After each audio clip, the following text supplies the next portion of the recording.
क्या कभी ऐसा हुआ है जब सब कहने लगे तुमसे नहीं होगा और आप भी खुद पर शक करने लगे? यह कहानी है एक ऐसे युवक की जो दुनिया से नहीं हारा था बल्कि अपने ही डर से हार गया था। रवि एक छोटे से गांव का साधारण लड़का था। उसका सपना था सरकारी नौकरी पाना। वह रोज सुबह 5 बजे उठता। मैं कर सकता हूँ। वह घंटों पढ़ाई करता, लेकिन लगातार परीक्षा में असफल होता गया। उसको समझ नहीं आ रहा था कि उसके साथ ऐसा क्यों हो रहा है। इतनी मेहनत करने के बाद भी कोई रिजल्ट नहीं मिल रहा। लोगों ने भी कहना शुरू कर दिया, यह तुम्हारे बस की बात नहीं है, कोई छोटी मोटी नौकरी कर लो, इतने बड़े सपने मत देखो। क्यों अपना टाइम खराब कर रहा है? सबसे ज्यादा तकलीफ उसे तब हुई जब उसके अपने ही रिश्तेदार उसके पीठ पे मजाक उड़ाने लगे। वह अंदर से टूट गया था। एक दिन रवि ने भी हार मान ली और अपनी किताब बंद कर दी।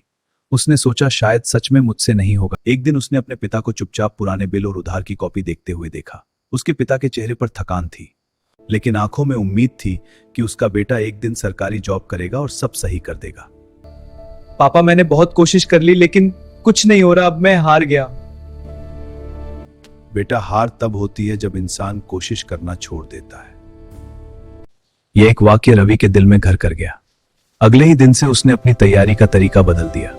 समझदारी से पढ़ाई शुरू की। जो टाइम वो मोबाइल में और दोस्तों के साथ देता था, वह टाइम अब अपनी पढ़ाई में देने लगा। हर दिन खुद से कहता, मैं कर सकता हूं, मैं कर सकता हूं। 1 साल बाद दोबारा पेपर हुआ और जब परिणाम घोषित हुआ, इस बार रवि असफल नहीं हुआ। वह केवल पास ही नहीं हुआ बल्कि शीर्ष 50 उम्मीदवारों में चयनित हुआ। जो लोग कभी उसका मजाक उड़ाते थे, वही लोग आज उसे बधाई देने आ रहे थे। रवि को सबसे अधिक खुशी किस बात की थी? सफलता की नहीं, बल्कि इस बात की कि उसने खुद पर भरोसा नहीं छोड़ा।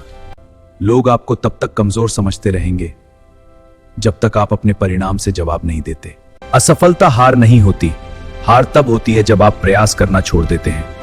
यदि आज पूरा संसार आपके विरुद्ध है तो समझ लीजिए कल वही संसार आपकी सफलता की कहानी सुनाएगा।